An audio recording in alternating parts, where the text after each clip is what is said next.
Hello, everyone, and welcome into the Star Wars Legends Lounge, the show that celebrates the books from Star Wars Legends. I'm Aaron Motes.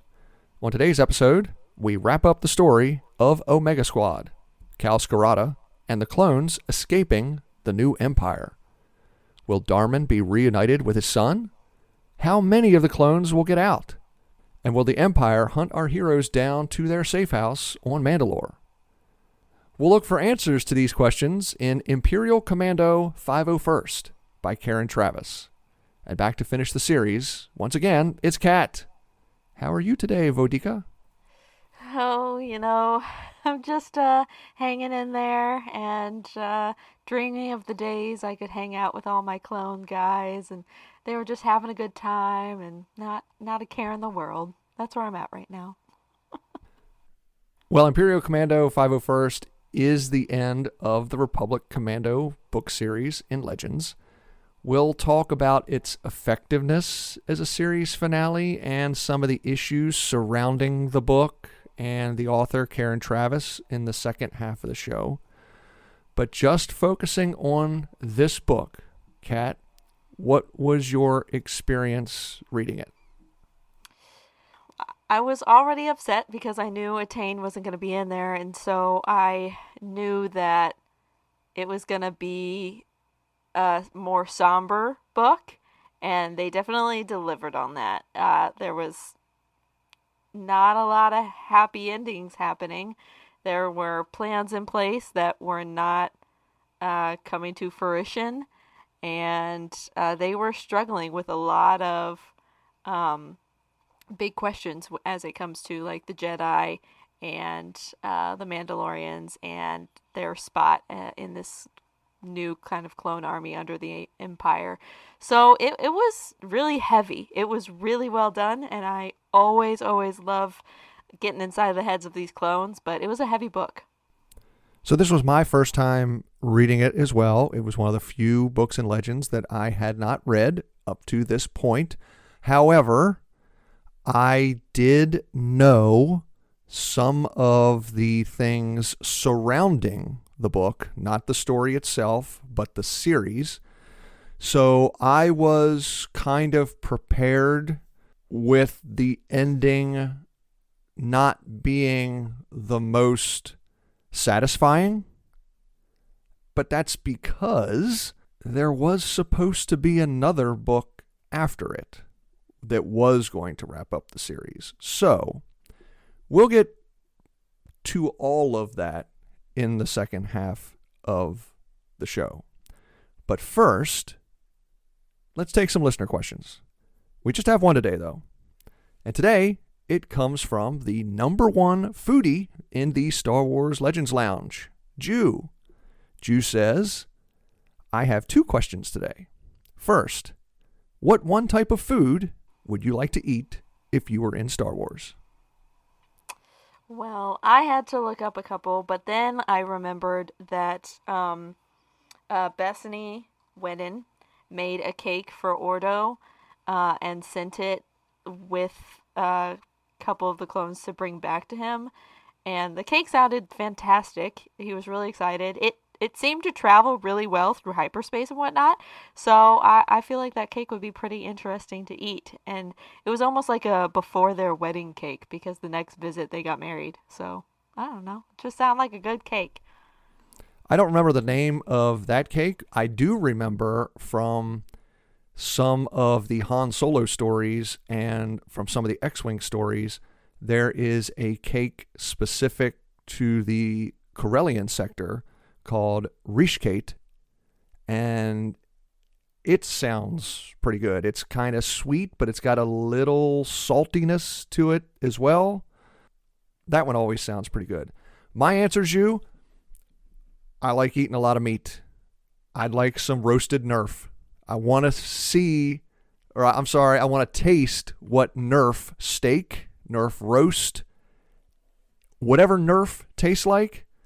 That's what I want to try. I'm assuming it's sort of the red meat of the Star Wars universe, but I want to taste some roasted Nerf. Yeah, a good roast sounds really good, especially because it's cold right now because the weather can't figure out what it's doing. So that roast would be pretty good right now. Zhu, since I'm taking your email, I got in touch with our good friend K2 because Zhu sent in 2 emails during our New Jedi Order coverage, and both times it was K2's episode. So I asked her this question, Zhu: what food would she like to eat in the Star Wars universe? And she texted me back. She said she would like to try Meiloran fruit, the fruit from most famously Rebels. It's also in the Clone Wars animated show a little bit, but most famously in Rebels. And K2 says she'd love to hang out with Ezra and hear about his adventures with the Noti from the Ahsoka television show. And she says, Zhu, that you can join in. Join K2 and Ezra Bridger eating some Meiloran fruit.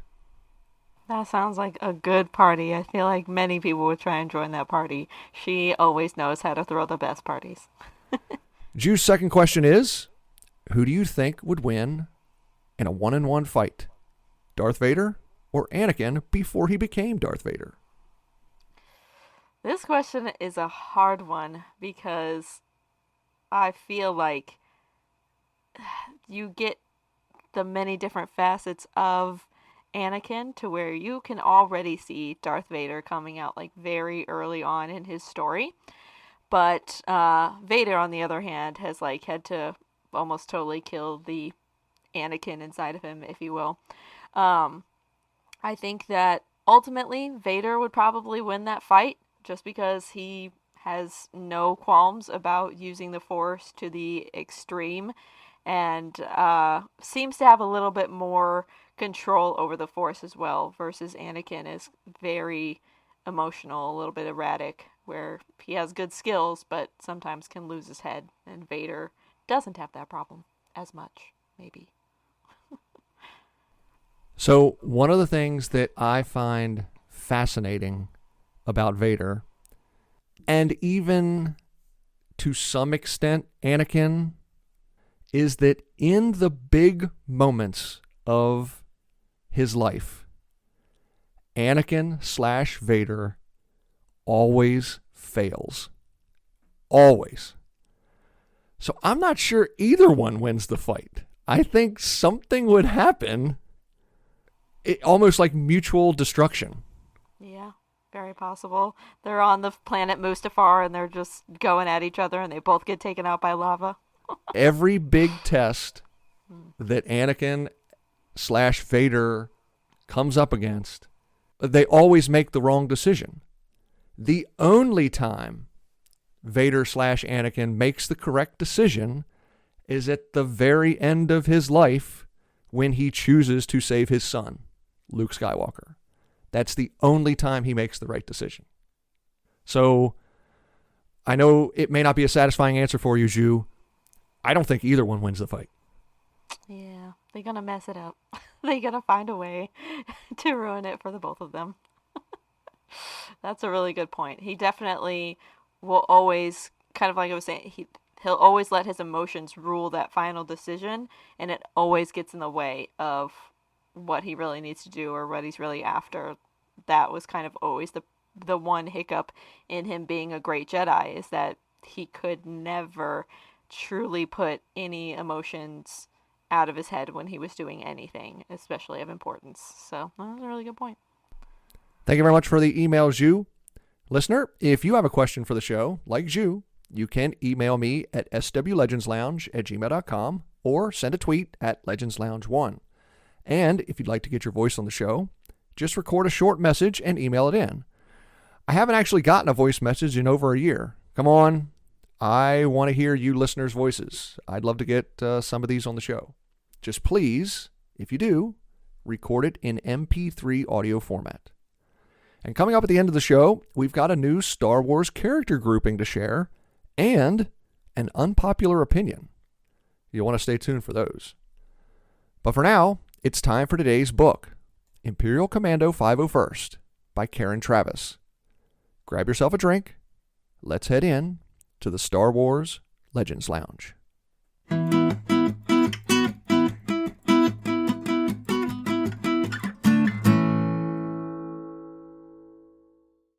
The story begins on Coruscant, about a month after the events of Order 66. Niner's spinal injury has been healed, and he and Darman settle into the new roles as members of Squad 40 for Darth Vader's 501st Legion. Darman tries to deal with the treachery of the Jedi and attains death by burying his feelings, focusing completely on their mission to hunt down traitors and any remaining Jedi. Niner can tell Darman is struggling. He tries to keep a close eye on his brother, but Niner knows the only thing that will keep Darman from breaking will be the escape to Mandalore and unite with his son, Cad. On Mandalore, Cal Skirata and Ordo decide it's time to reach Niner and Darman. They smuggle a droid into Coruscant who programs Niner's helmet to allow the Nulls to speak to him. Niner tells Ordo that he's concerned about Darman. He's becoming obsessed with chasing down Jedi, and he won't speak about Cad or Attain. When Ordo tells Skirata, Cal puts an extraction plan into motion. Using a friendly cargo pilot, Nye Volan, Ordo and the Nulls will fly to Coruscant, disguise themselves as Imperial troops, and bring Niner and Darman to Mandalore. Dr. Uthan continues her experiments to stop the clones' accelerating aging, using the data and information the Nulls have gathered from scientists across the galaxy and studying Kina Ha. The Kaminoan Jedi is more than 1,000 years old, engineered to live for millennia. Skirata originally planned to kill Kina Null, but in talking with Kina Na and a young Padawan named Scout, Skirata decides to let them live. But they can't stay at the safe house. Niner and Darman welcome 2 new members to Squad 40, Bry and Enin, and are sent to the planet Selin to capture an Antarian ranger accused of helping Jedi escape Coruscant during Order 66. When they find the ranger's hideout, Niner, Darman, and Enin storm through the front door, while Bry covers the back. But instead of the ranger, the squad finds Jedi Master Iri Kamas. The clones attack, and Kamas retreats deeper into the house. Hoping to take advantage of the situation, Bry sneaks through a window and tries to jump Kamas from behind. But the Jedi Master senses the attack. He turns and stabs Bry through the chest, killing him. The clones trap Kamas in a kitchen. Realizing it's the end, the Jedi uses his lightsaber to ignite a gas line.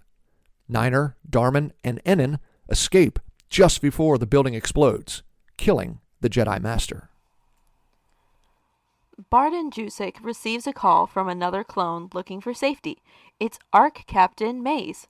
When Barden goes to pick up the ARC Trooper, Maze brings along a surprise companion, the Jedi Master Arlagan Zay.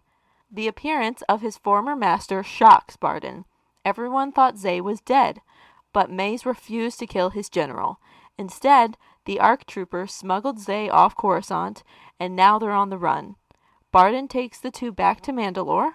When Skirata sees Zay, the Mandalorian is irate. How dare the Jedi general show his face around the clones? Zay apologizes and promises to leave as soon as he can find a place to go. That's when little Cad appears. Zay senses the Force in the toddler and instantly senses who his mother was. That's it, says Skirata. He needs to get the Jedi away from Cad, and they need to leave now. Darman, Niner, and Enin welcome another new member to Squad 40, Reed. But Reed is different from the other 3 squad members. He isn't from Kamino. Reed was grown only 1 year ago on Syntax 2. The squad sets off to find another Jedi in the lower levels of Coruscant. They corner the Jedi in an empty store. Darman and Enin enter the shop, while Niner and Reed cover the outside. Darman fires at the Jedi, who ignites his lightsaber, but seems unable to block any of the laser blasts. The Jedi turns to flee, but runs into Ennin's path. Ennin fires, killing him. In the aftermath, the squad discovers the man Ennin killed wasn't a Jedi, but a known thief who somehow found a lightsaber. Still reeling over Bry's death, the news about the thief is too much for Ennin. When the clones return to barracks, Ennin takes his weapon into the refresher, locks himself inside, and ends his own life. As Dr. Uthon continues her work, the Empire decides to make an example of her home planet by releasing a virus she created to wipe out the entire population. Enraged, Uthon vows to take vengeance on the Empire, but first, Scarada convinces her to create something that will protect Mandalore in case the Empire decides to release the virus on that planet. Uthon develops a flu virus that mutates the gene that the Empire's virus targets. She runs a successful test on herself and then inoculates the rest of Scarada's clan and then spreads the flu virus across the planet, protecting Mandalore. Ordo contacts Niner. It's time to get him and Darman out. But as the former members of Omega Squad approach Nye's freighter, Darman stops. He can't leave. Niner tries to shake some sense into his brother. "You have to leave," he says. "Your son needs you." But Darman refuses. If the Empire discovers they fled to Mandalore, they could discover that Cad is force sensitive.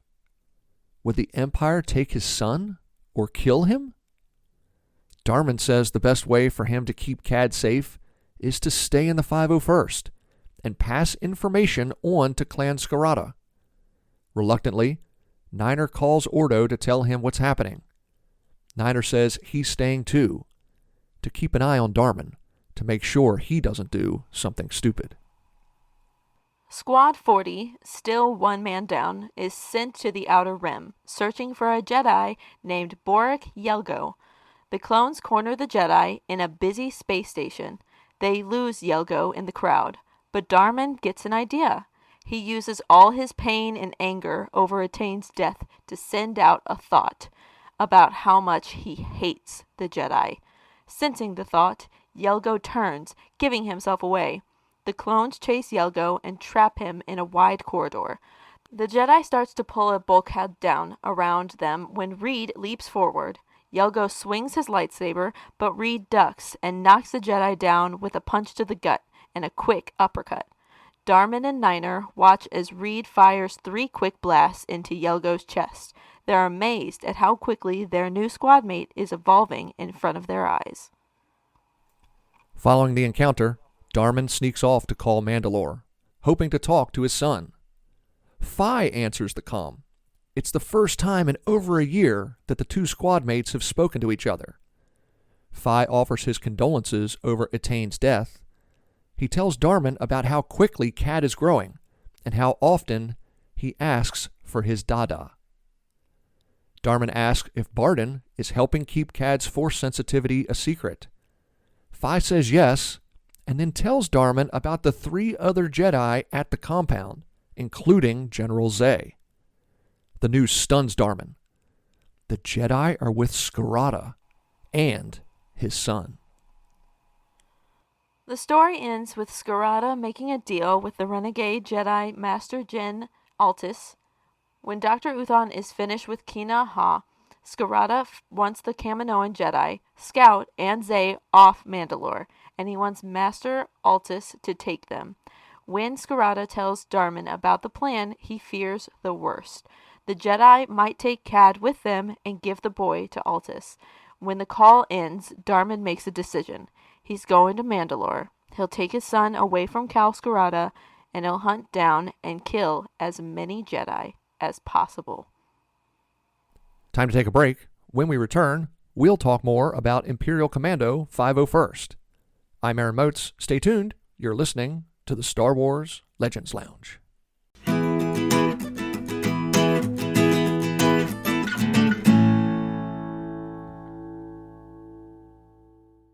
Thank you for listening to the Star Wars Legends Lounge, where we celebrate the books from Star Wars Legends. But let me recommend a book from Star Wars canon. Jedi Battle Scars tells the story of Cal Kestis and the crew of the Stinger Mantis following the events of Jedi Fallen Order. The crew meets a former stormtrooper who has information that could prove crucial for the rebellion. But can the Imperial deserter be trusted? And can Cal evade pursuit from the evil fifth brother? Find out in Jedi Battle Scars by Sam Maggs.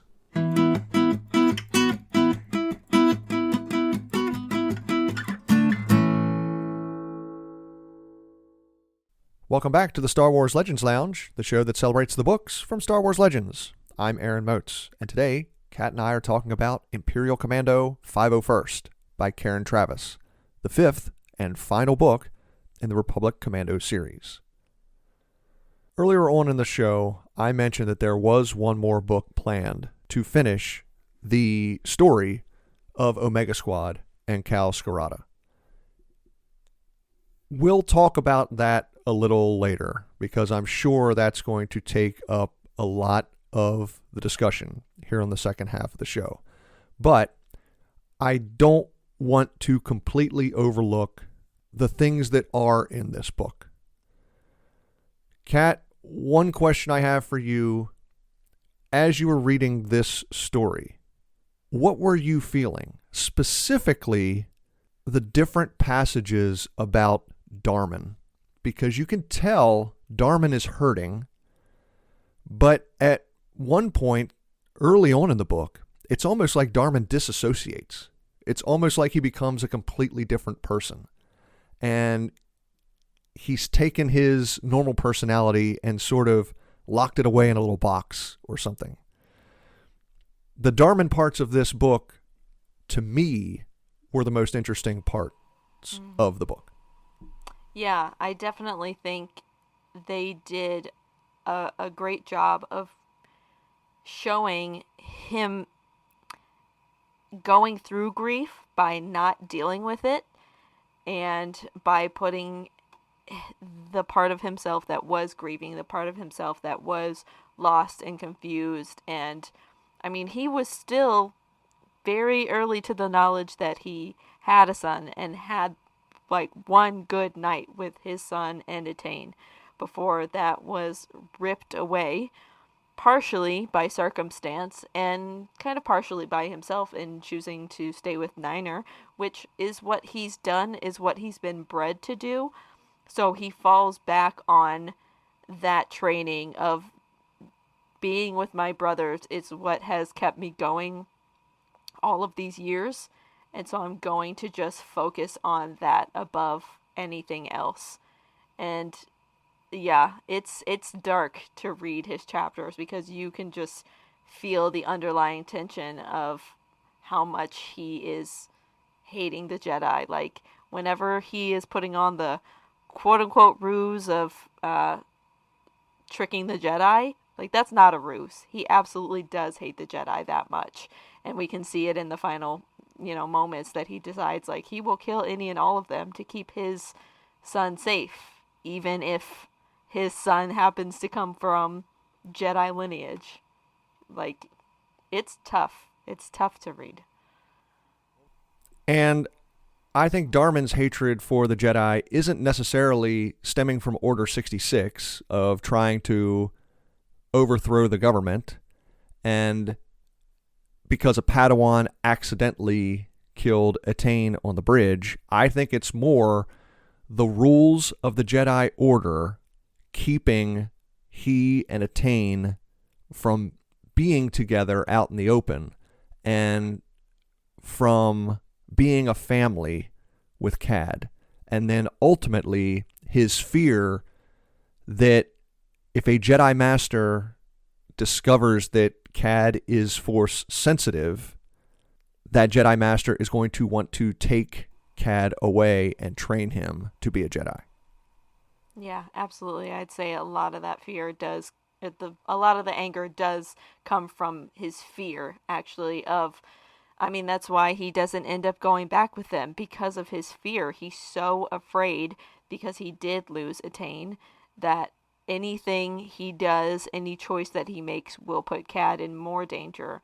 And it's not until he finds out that Cad is already in danger because of all of the Jedi surrounding Scarada and his clan that he knows that Cad is already in danger. I have to be the one to get him out. But it's ultimately that fear that's driving him in all of the decisions that he's making. He had so much loyalty to his squad and the Scarada clan for so long, but now he kind of has elevated his loyalty to Cad and what he thinks is going to be best for him and how best to keep him a secret and keep him away from the Empire, the Jedi, everyone, just to kind of keep him in a little bubble. I also find Scarada's attitude to the 3 Jedi that show up interesting. They're basically refugees. And even though he knows it's dangerous to have them there, and he does not trust Jedi, he thoroughly dislikes Jedi,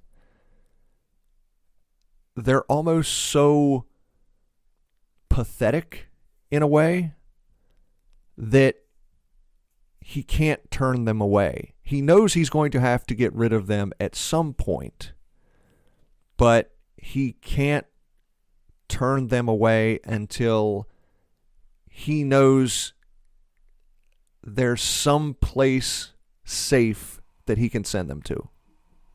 Right, absolutely. He's created this huge network that he, knows that he can use for his own people, but his own people have connections kind of outside of the clan as well.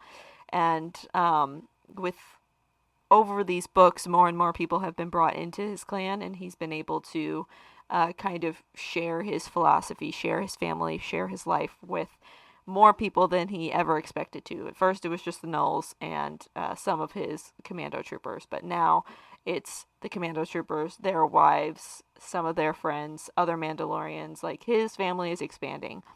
So having these other Jedi come in is just like unruly in-laws or relatives or something. Like, he might not want to deal with them, but he also knows that they need protecting and knows that in the future they might be able to help with some of his situations. He's convincing himself that they're going to be an asset at some point. It might not be right now, so if I do them a favor now, but they're going to be an asset in the future because this fight is going to continue whether or not the Empire slaps a name on it. But so he's definitely, this whole family, this whole time they've been bringing his walls down, and especially with getting his daughter back and then finding Jango Fett's sister, like, they are ever expanding this group of people that they have to protect. So he might have to work with people that he's not as much on board with to be able to protect that ever-growing family. What did you think of Dr. Uthan's story in this book? That was kind of unexpected, and I just figured it was kind of a throwaway, yeah, she's going to be working on this. And I know we had talked about in the last episode if we thought that she was going to be able to find a cure, and they kind of just took it to left field by saying, yep, she's working on it, working with Kinoha and everything.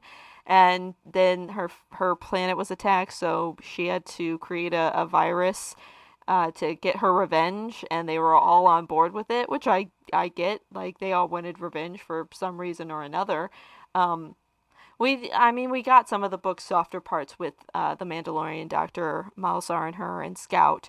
But it was definitely out of left field. Don't know if we needed to spend any time on that, especially with the things that we did get in the book. I could have done without, but, Well, I think it may have been a way to show how a former enemy, a member of the Separatists during, the Clone War, could become an ally eventually against the Empire. I think that was the reason for including Dr. Uthan as the story went along, because we saw her as an enemy in the first book, Hard Contact. Now, by the time this book comes along, she is the best hope that the clones have to stop their accelerated aging and to protect Mandalore from biological and chemical warfare agents that the Empire might release on the planet. Yeah, very true. And she's definitely proven herself that she wants to be there as much as they do, and be able to kind of disappear. I mean, that's what all of the members of the Scarata clan, they're just looking for some peace. They're just looking for a place of respite. That's what the war has done to probably not just this group, right? Like, we're getting a microcosm of what's happening all across the galaxy. They just want peace from this topsy-turvy war that nobody's really sure who started, who paid for it, what happened. Those are questions for another day that won't ever get answered. But they just want some peace, and that's no different for this genetics doctor. She can do good with her knowledge and try and save some of these men. I think she's all the more inclined to do so. She just wants to do great work and be left alone to do so. Before we talk about the issues surrounding the book, I just wanted to say that there are some little connections in this book that I really appreciated with some of the Legends books that came out post prequel trilogy.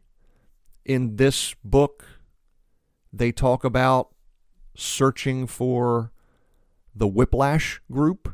Whiplash being an organization that was first written about, as far as I know, in the Coruscant Knights trilogy of stories. It was a group formed shortly after Order 66 to smuggle Jedi off of Coruscant. And just the fact that throughout this series, Karen Traviss made Callista, in my opinion, more interesting than when Callista was initially written about in the mid-90s in the Children of the Jedi, Darksaber, Planet of Twilight trilogy of books as a love interest for Luke Skywalker. I think Callista here with Master Altus, just in my opinion, it's more interesting. And before we get off of Imperial Commando 501st, I just wanted to mention that I really appreciated some of the little continuity things that Karen Traviss included in this story. They were nice for someone who has read a bunch of Legend stories. Yeah, that's awesome. And I think that she does a really good job with all 5 of these books. Like, you are in this story for the long haul, and it doesn't feel like you're reading about 2-3 years of what's going on in these clone lives. Like, it feels like as fast as you read the books, that's as fast as it happens. Like, you are right back in these stories back to back. She does a great job of like, hey, by the way, don't forget those details, but not hitting you over the head with them. I think she has a really good balance with those. So the fact that she also was able to work in some of those little nuggets from other Legends is pretty awesome. As we said before, there was one more book planned. This was supposed to be a 6-book series. However, in an interview with IO9, Karen Traviss said there were differences between her and the publisher. These were differences that couldn't be overcome, and she walked away. She said that initially she was told that the 6th story was going to be given to another author, but as far as I could find, no other author was officially connected to book number 6. And then after 2012, it was just shelved. So we would have loved to have gotten the end of this story, but sometimes real life gets in the way. Yeah, it's definitely a shame to hear that they had differences, but in these books that we got from Karen Traviss, I am grateful for her writing, and so I don't know if another author had been attached to it, if we would have gotten the same feel at all, and the ending might have felt cheaper because it just had to get done, versus done with like some amount of character or anything. So as much as it stinks that we do not get the quote unquote official ending for this, I can take this book as an ending.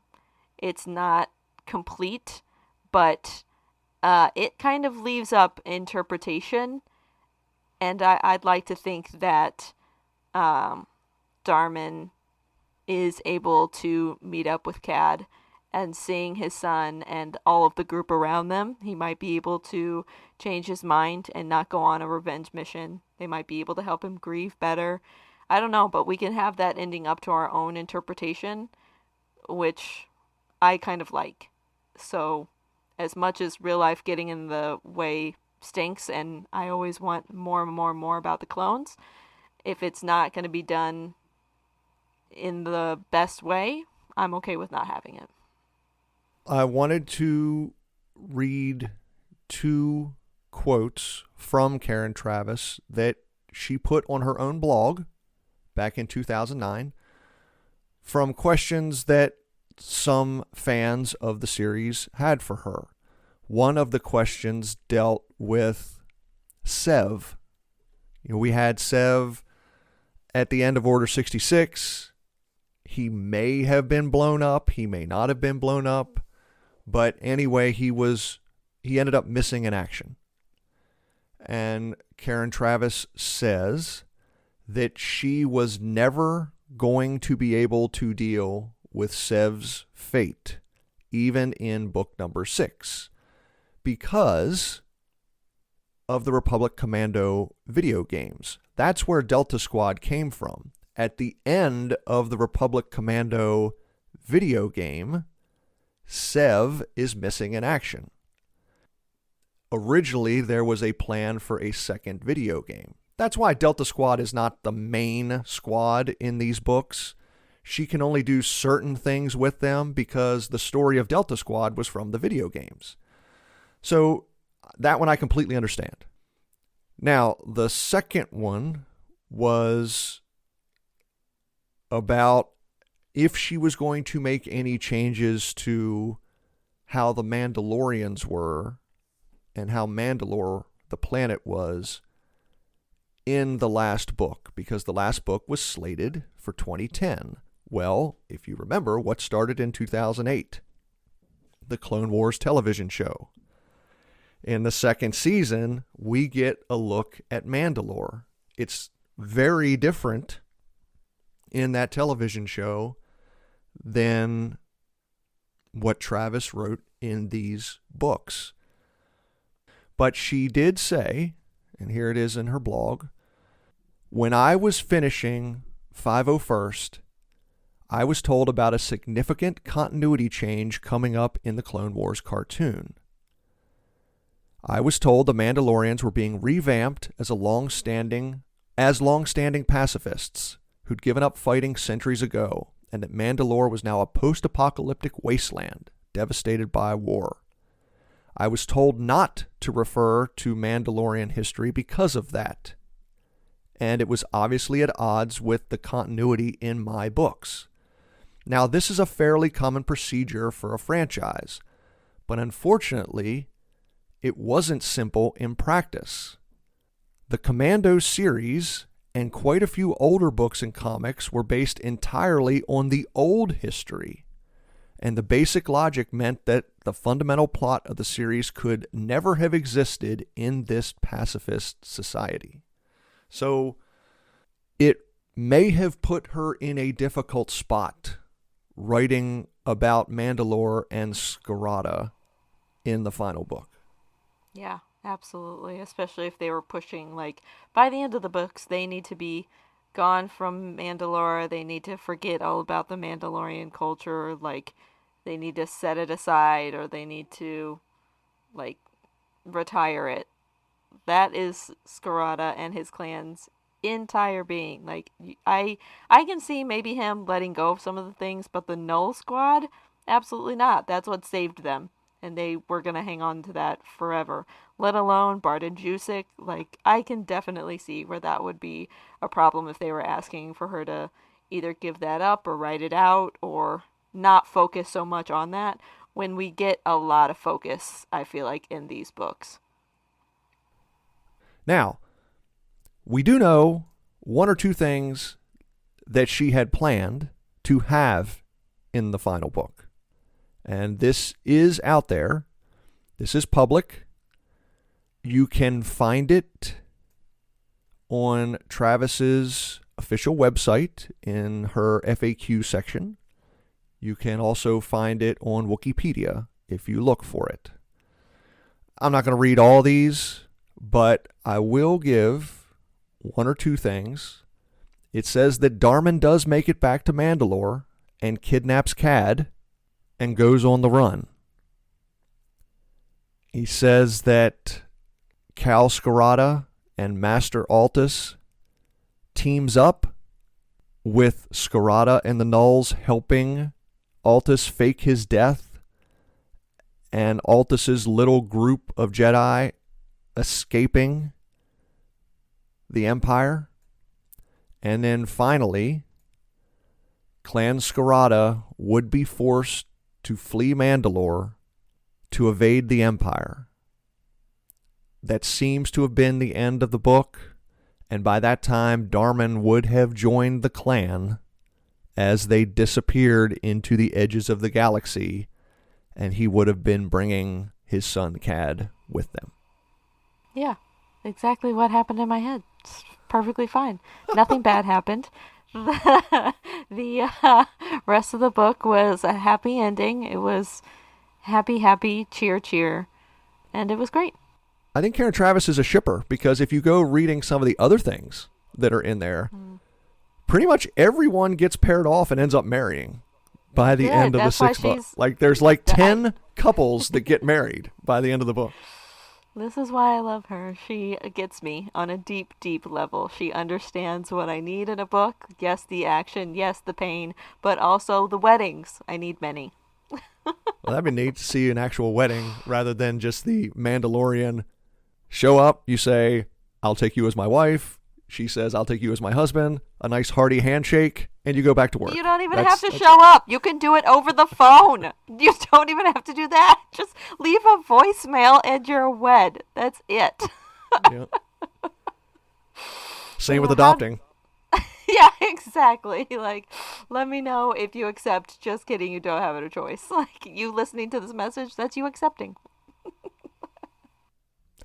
So while this is unfortunate that we will never get an ending to this series, I find it interesting that Lucasfilm has included this series in its Essential Legends collection.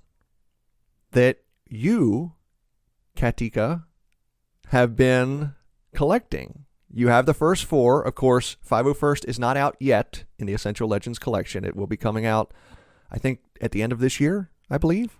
It will be mine. I just find that interesting. I'm not much for conspiracy theories or anything like that, but I would find it interesting to re-release these without at least giving like a short story as to how it ends. Yeah, because now you've got a whole new group of people, you included, who had never read Legends before when they were out, right, that have now become invested in the story of Omega Squad. Yeah, absolutely. And we're going to demand some kind of an ending. So Who knows? Maybe they can get some contractual things fixed for Miss Travis and bring her back on board one more time. Who knows? That's big thinking, big wishing, but gotta think big here. So there we go. We're formulating conspiracy theories here right on the show. We've never done that before. It's okay. That's we got our tinfoil hats. We're ready. We're as bad as one of those blue check marks on Twitter. Just throwing something out there. Well, look, we're saying it is speculative. We are dreaming. We are wishing. We are hopers. It doesn't have to be true, but wouldn't it be cool as heck if it was? It would be cool. Yeah, big time. Well, Kat, it's almost time to go. But first, we have an unpopular opinion and a new Star Wars character grouping to read. The unpopular opinion comes from Robin, who says, I like Prince Shizor more as a crime lord than Jabba the Hutt. Shizor is the type of powerful bad guy I pictured in my head when Han talks to his former boss in A New Hope and The Empire Strikes Back. A lizard who could be charming and deadly at the same time. Not a lazy slug always sitting around eating. I also think the Galactic Empire in Legends is more realistic than the canon version. The Empire in canon is always shown taking what they want without asking, and has way too many masked Inquisitors running around with lightsabers. They act like Darth Vader copycats. They also don't ignore planets like Tatooine anymore, even though it is unimportant.